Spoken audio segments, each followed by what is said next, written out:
Okay. I saw I was interviewed this night on Rice TV. I mean, different issues anyway. Politics is over. I mean, general issues. So let's just watch them. Let's see what they're saying. Okay. The Nobel laureate Wole Soyinka, Peter Obi, the 2023 presidential candidate of the Labour Party, is totally undeserving of another shot at the top prize in 2027. Why? Well, because according to Professor Soyinka, good leadership is predicated on a constant battle to prove your worth, not only by your own actions, but by the way you tackle the blights that your followers unleash on others.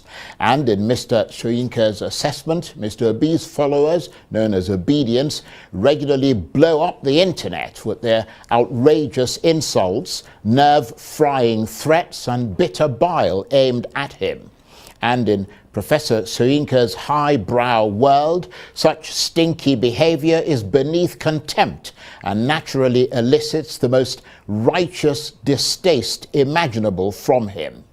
And so, as far as he's concerned, Peter Obi is quite simply unfit to be president of Nigeria.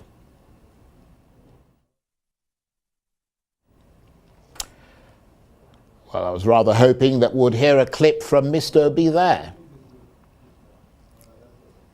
Well, I hope for the sake of the nation that he doesn't express interest in the next election.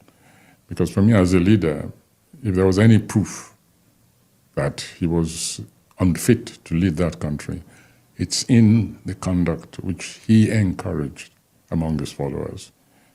I know for a fact, and I can give you an instance which proves that he was in control of those forces. Can you please, what's the instance, Prof? Well, simply because when he first came to visit me, I remember the moment when he took out his computers, something, and after he made a statement like, "Oh, don't worry, everything, will be taken care of. You don't have anything to worry about these people." He was talking about the quote-unquote obedience. I remember he took out his computer, his phone, and he tapped, a message, there. And he shot me. I was watching him very closely. I didn't say a thing. And after that, everything seemed to be, to be nice and cozy.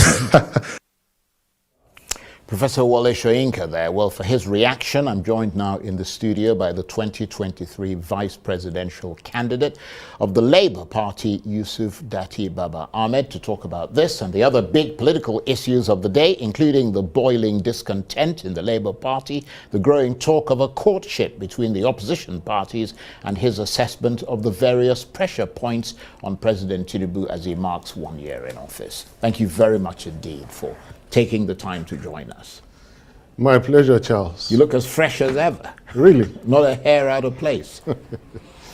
So Professor Soyinka delivers a punch to Peter Obi. What's your reaction to that? The learned elder statesman, Professor Wole Soyinka, he is scared in advance about what good Peter Obi will bring to Nigeria.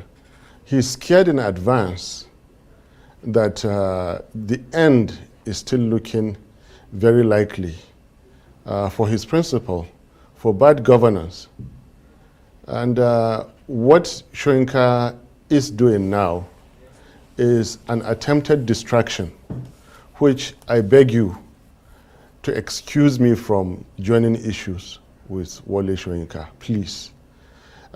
You and I have much, much better things to do. For all I know, he could continue to throw punches at my principal, at me, as small as I am. He could continue to do that. All I can do, I will grieve in my heart, I will pray for him.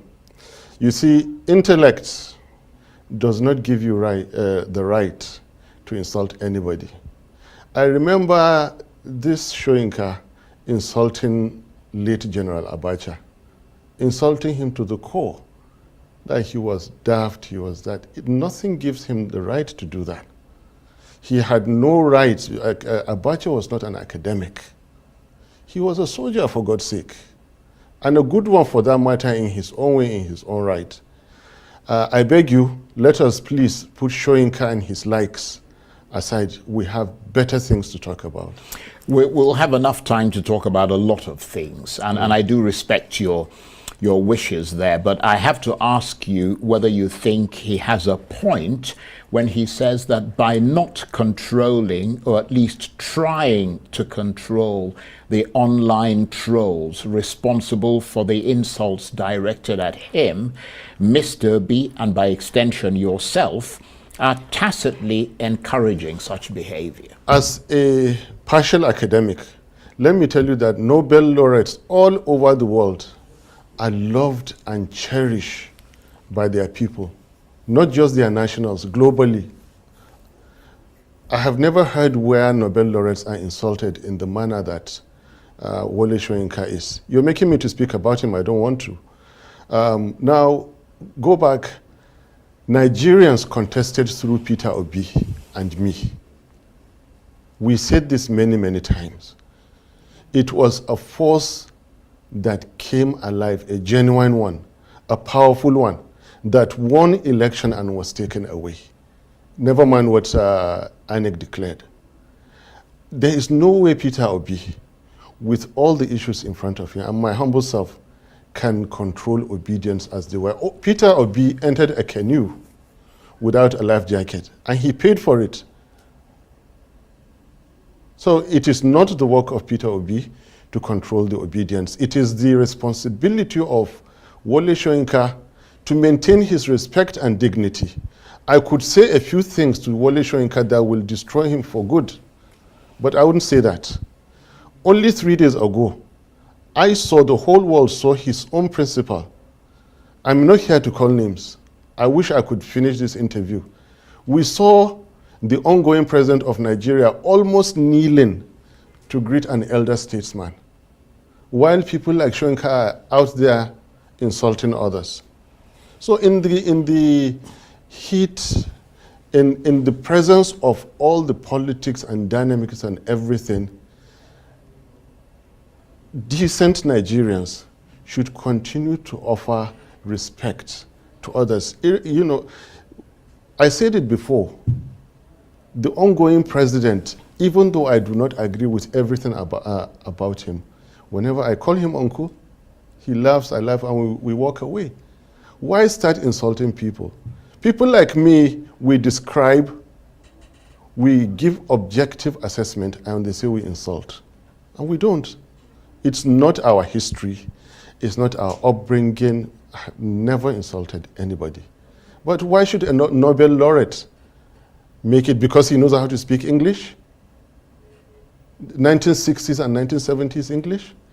I think all he is trying to do is an attempted distraction, which Peter Obi and myself have excused ourselves.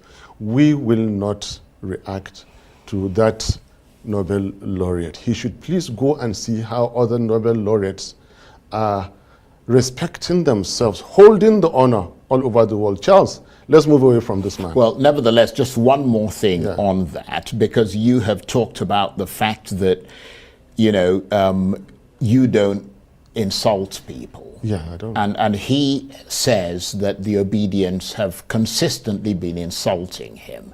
Do you think he deserves an apology? Since to a large extent those people, can I ask you a question? Those people are your followers. Look, I mean, do you think he deserves an apology, or you wouldn't go that far? What is, not who is, what is Wole Soyinka? At a time that the Nigerian armed forces have been killing hundreds of Nigerians by mistake, at the time that our currency is hopelessly depreciating, and so many other issues. What is Wole Soyinka? I beg you for the last time, let's move away from this man. Okay, let's move on and let's turn briefly to the other toxic debate at the moment about the future of the Labour Party, your party, because in a sense there is a parallel there to the issue of non-intervention that Professor Soyinka was talking about, and I'm not his spokesman and I don't necessarily support his point of view, but there is a parallel, isn't there, on that issue of non-intervention, because to many observers, the Labour Party has become polarized and toxic, and we don't seem to be hearing of you and Mr. Obi intervening to end that conflict. Certainly not in the public domain. Peter Obi and myself, we have very special ways that we operate. It's not subject to debate or for public discourse. We know how dangerous the Nigerian political terrain is.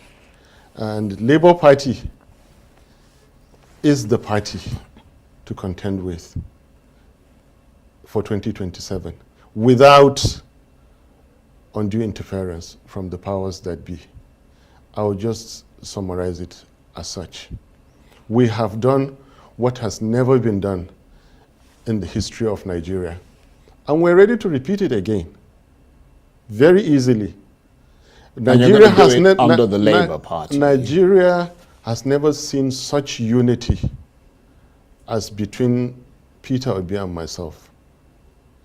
Check my background, and I, against all odds, I supported wholeheartedly a Christian Southeastern candidate in the presence of two Muslim northern candidates, one of them a Muslim ticket, because I believe they were not the right candidates, and it was time for Nigeria to go for someone like Peter Obi. Nigeria has never seen such unity like during our time. Is that your phone ringing? Sorry about that. Somebody's desperate to talk to you. I know, sorry about that. Fairly persistent. Sorry about that. Yeah, but as you... And don't be persistent with Wale Soyinka. Let's move out of this. We've left he Wale said, Soyinka. she said. We're talking about the Labour Party. I mean, without undue interference from powers that be. Yeah, but if we can contest, and any day, anytime we will defeat any candidate, irrespective of how they twist the Constitution, irrespective of how many English language words that they change. We will still beat them. Well, I mean, if you're taking into account what you suggested there, the intervention of the powers that be, which I presume you're attributing to what's going on inside the Labour Party at the moment. I mean, I'm wondering if you're factoring in all the concerns and their potential impact on your chances at the next general election, assuming you're planning to give it another go in 2027. Sorry, put your question again, please. What I'm saying is that you talked about intervention from the powers that be. In other words, you're attributing what's going on in the Labour Party to outside intervention. I'm saying that if you factor in all those concerns and the direction of the Labour Party and the potential impact of those interventions on your chances at the next general election, assuming you're planning to give it a go in 2027, what do you see? These differences, these nuances within the party very easily disappear the moment the whistle is blown and it's time and they see the right candidate for a party. Yeah, but it's affecting the confidence of the people. I mean, people are watching what is going on. Social media is swamped by viewers saying that it does seem to them like the Labour Party is coming apart at the seams. No, this is what I told you, that these things very quickly dissipate and give way to the genuine party that it is once the time comes. Because come 2026, and you begin to see what is going on in other parties, particularly APC, the ongoing presidency now, with the distrust, and then, of course, the most fundamental, their failures. But sadly, Nigerian politics is not about governance. It is about escorting people to achieve their individual political desires. Unfortunately, sadly, it is. Only weeks back, a number two refused to board a certain machine and travel out of the country. What does that begin to tell you?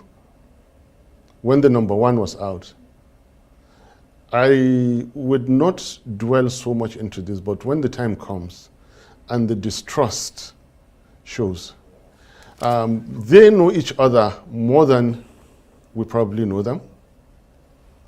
So the problems of Labour Party is child play comparing to what is going on there. I mean, I don't want to call names, but Femi Rojamila is much too smart for that number two. The lady senator is too loyal, too faithful to have fallen into the schemes of that number two. Because they know him.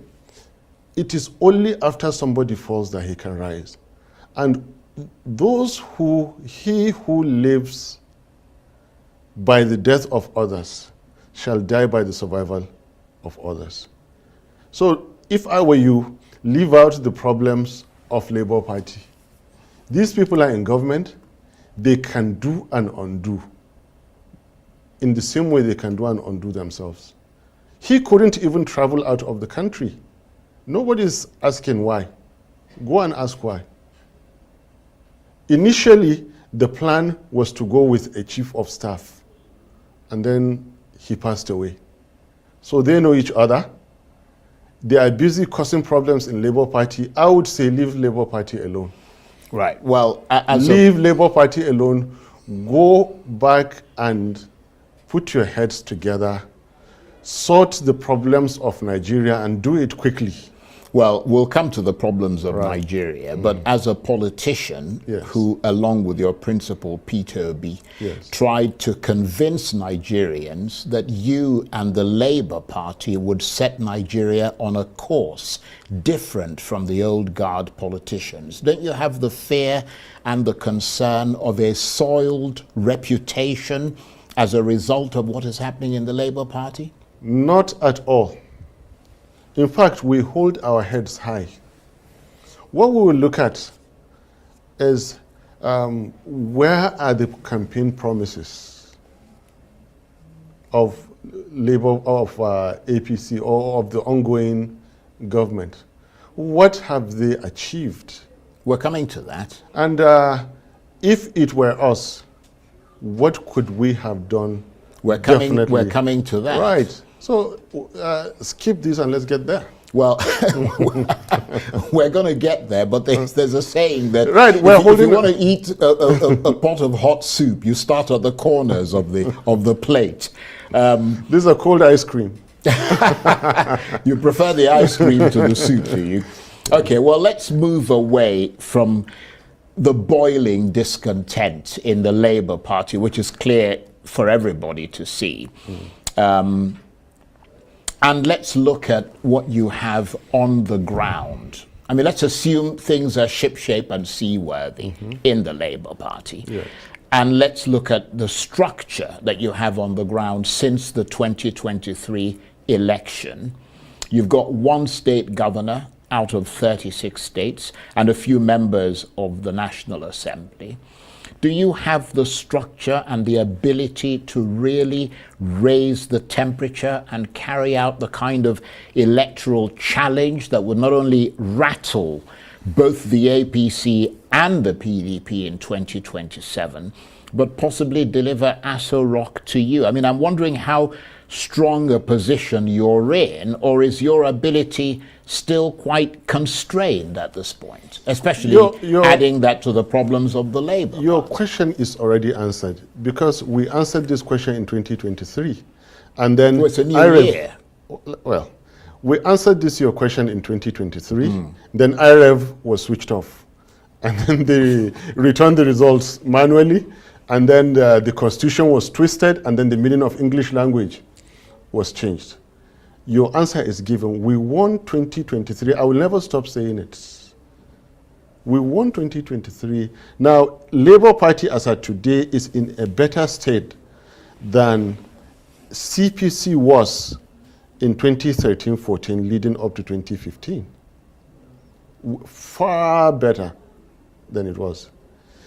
Continue looking at the failures, the worsening insecurity, the declining economy, and the aggravated corruption that is going on. Add that to when Nigerians will now wake up to the realization that beyond 2027, there is probably a grand scheme to dismember Nigeria into 6, possibly, autonomous zones, because there is no way to explain the failure, and because the only way is to carry those failures and run away. Well, let's take this bit by bit. Yeah. Because, for instance, you have said that, and you've been consistent in saying Yes. that you were turfed out in 2023.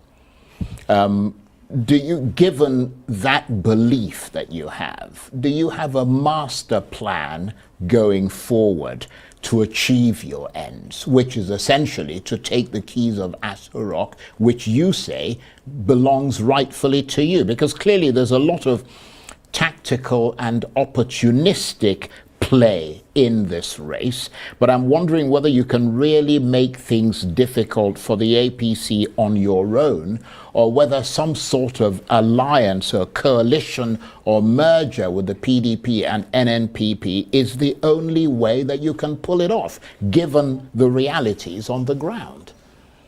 The key word from your question is only. It cannot be the only way, because we went alone and we did it. On a normal day, a standard politician is always, even when you won clean and you're in power, you would always want alliances, even for added comfort. So it goes without saying, we would love to expand our spheres of influence.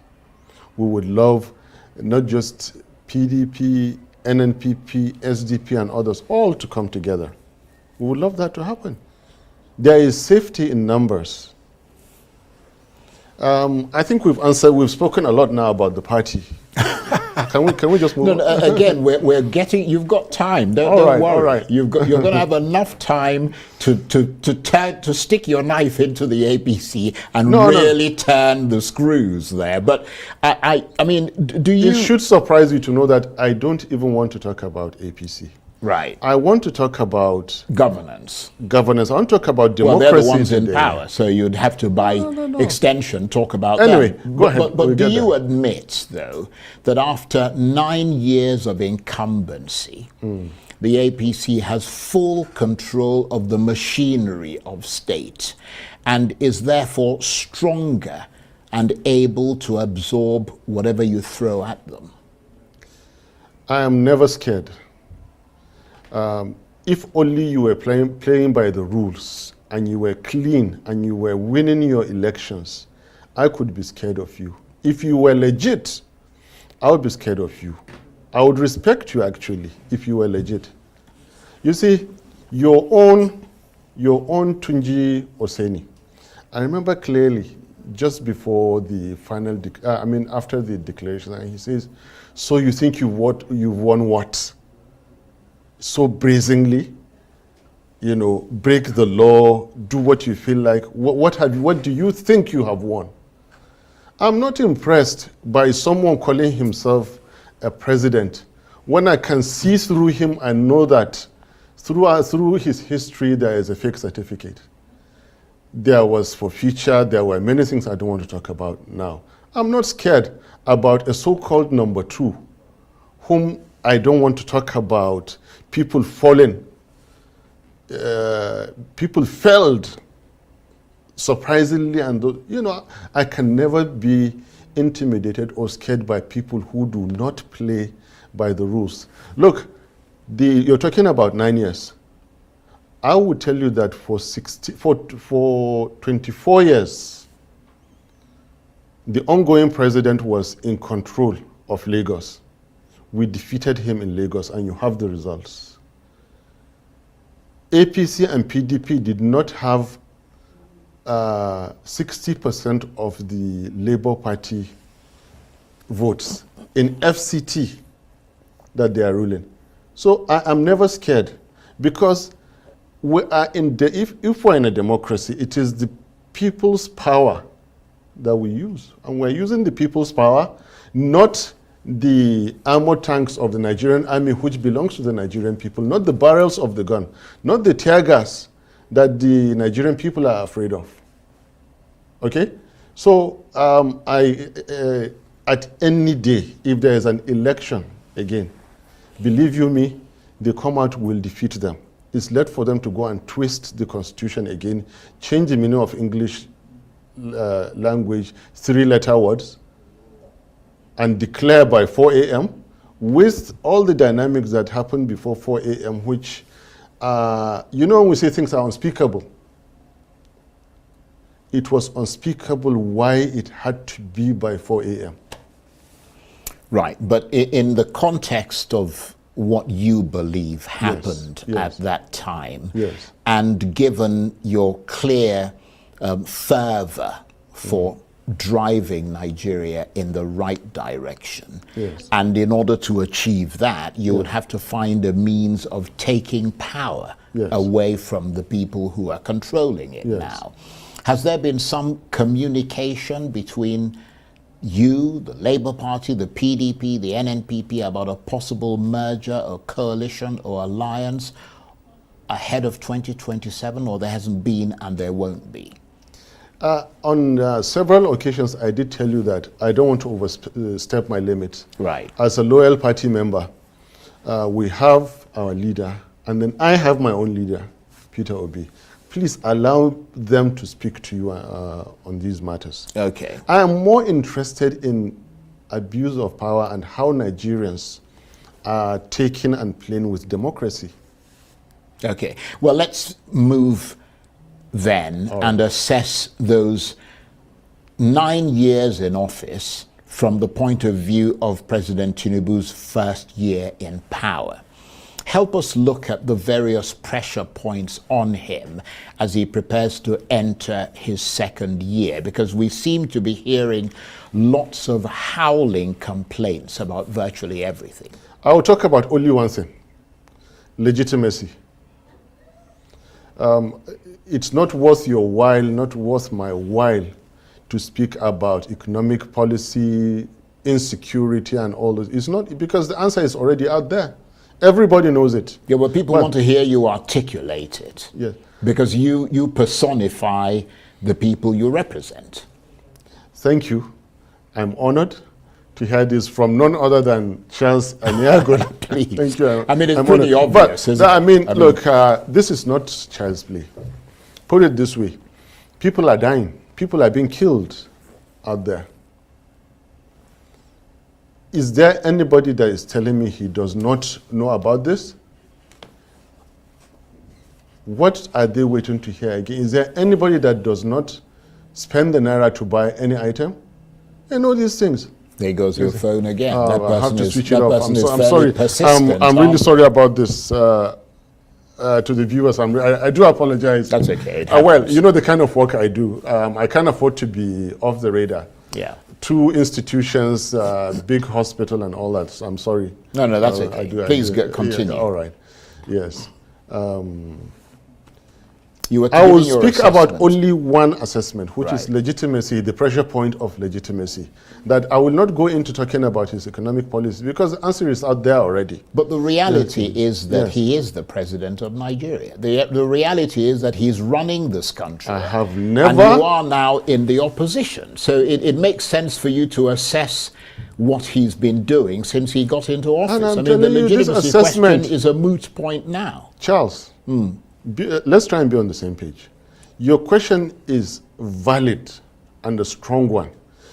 My answer to you is even more rhetorical and ironic, because I'm saying that I wish to answer just one aspect, because the answers to what you want is actually being felt out there by all and everybody. Unless if you're going to lie to yourself. Now, why should I, before the elections, I campaign on that. After the elections, I campaigned. Before the elections, I warned Nigerians We all warned Nigerians about this is what is going to happen if you have such a man as your leader. It is now happening. Look, your time is valuable, my time is valuable. I would rather talk about more fundamental things than saying that there is hunger out there. There is unemployment leading into insecurity. No, the kind of hunger that is in the stomachs is different from the kind of hunger that is in the head, that is different from the kind of hunger that is in the heart. The human mind is the most powerful tool I can say God created on earth. And it is the human mind that will drive the success or failure of societies. The Nigerian society now, what is happening? The mind is not a physical object. We claim to have democracy, but end it with a question mark. Do we have democracy? In reality, 16 president-stroke heads of states, 9 of which were not elected, while we had a judiciary that served alongside them. So if we have one that I still say is questionably constitutional, now there is nothing wrong. Like it or don't like it, every human society must have a leader. That's why we have Tinubu today as a president. How he got to power, Nigerians are saying doesn't matter. Well, so far, aided by the court, doesn't matter. But let me just break a little and say something in general. Because many a times I stand the unique opportunity, I call it opportunity of being misunderstood.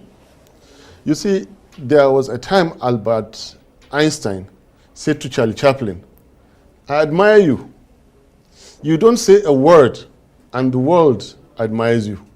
Then Charlie Chaplin says to Albert Einstein, I admire you even more. Nobody understands you, yet they even admire you more. I'm not comparing myself in any way to those gifted people or in that context. But you see, if you don't speak about that, people are hungry, people are tired, no. That's not my conventional kind of talk. Well, speaking what about I'm what you want to saying speak now about, then. is that I have been saying before, and I wish to repeat now, which I was not heard, is that democracy is not that government of the people, for the people, by the people. Maybe today I will start to be understood. Democracy is government for the people who have earned their freedom. Are Nigerians ready to earn their freedom? Question mark. It is government of the people who are ready to defend their rights and civil liberties. Are Nigerians ready to do that? It is government by the people who are ready to go and extract their dividends. Are Nigerians ready to do that? If you cannot practice democracy, democracy is not for you. Now, these are the fundamental issues. Without, or rather with a violated constitution, do you have democracy? And the answer is no. With a violated constitution, with due respect, the courts have the power to do all and everything. You see, the sun and the moon are both celestial objects, emitting light in different intensity. So, in a very bright full moon, and we have an argument, and we go to court, and I say it was bright, it was in the daytime, because I could see your face, I could read this text. It could be interpreted as daylight. And in daytime, with cloud cover, and you can't see the sun, they ask, was the sun visible? No, because there was cloud cover. My friend, it was dark. And you lose the case. The courts are powerful.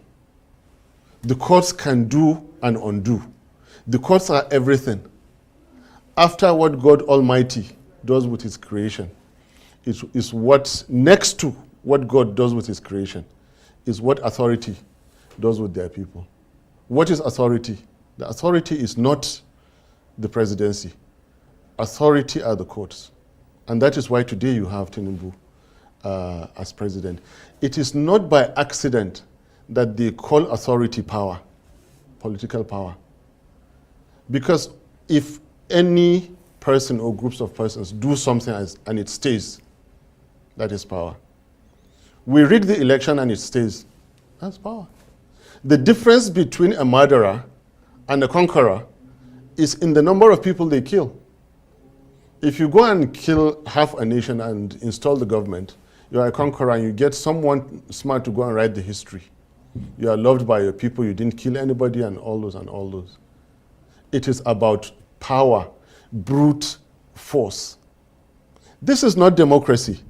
Others can fight, but we're too civilized to do that. It was easy to take over the Eagle Square. It was easy to stop Tinubu from being sworn in. But we didn't do it. We didn't do it. Decided, let's have faith in the court. What did the courts do? The Constitution says, and you must read, and FCT. They changed the meaning of English language. Now, so long as you are ready to accept anything, everything will happen to you. Nigerians are ready to accept anything, and that is why everything is happening to us, Nigerians. Do we have the right to continue complaining? I put that question out there. The comfort, let me finish. The comfort that Nigerians are enjoying by not defending their constitution, by not coming out. And by the way, okay, Nigerian constitution provides and allows for Nigerians to defend their own constitution. When I say that the constitution itself belongs to the people and that it is not over, I repeat, it is not over. Nigerian constitution itself is that belongs to the Nigerian people as a people, when they are guided in the course of the nation and in the course of democracy, can do, and because it is the Nigerian people who the Constitution says, we, the Nigerian people, have decided to bring this Constitution into being. I'm going to come in there because we've got, you will not be surprised to know, because we've been talking for a while, we've got about 2 minutes left on this conversation. Unbelievable. We've been talking for almost 45 minutes now. Wow. What's your message to the Nigerian people then as they approach the 1 year mark and beyond under the leadership of President Tinubu? Once again, please try and bear with me. Tinubu and his presidency are irrelevant to me. The Nigerian people and how they take everything sitting down is the problem now. So the that's fact your that message. That is my message. Right. Because we think we have a democracy. This is a questionably constitutional democracy where anything and everything can happen. I repeat, for a people that are ready to accept anything, then everything, failed economy, deadly insecurity, aggravated corruption will happen to those people. So basically, as you sow, so shall you reap, and that's what is happening. Not here. so. As you allow, Nigerians, what we allow, so shall we live. Those countries that fought, you see, slavery ended, partly struggle, partly allowed, but there was a struggle. Colonialism ended, partly struggle, partly allowed, but there was struggle. Military governments ended, partly very, very small struggle, but then it was allowed. We woke up one morning and late General Abacha of blessed memory was dead. Nobody fought for democracy. General Abdul Salam, being the gentleman that he was, being the kind of heart that he had, in 10 months established this. For people to come, he didn't extend by 1 day. For people to come and be committing all sorts of crimes, bending, destroying the constitution that he left to stay in power, to rig elections, to destroy Nigeria. Now, I think why I keep telling you that Tinubu and his people are completely irrelevant to me now. We Nigerians, it is. All right, guys, we're going to stop here. And on that note, I want to thank you very much indeed. It's been All right, guys, thank you for watching. absolutely brilliant talking with you. Yusuf Baba-Ahmed is the 2023 vice presidential candidate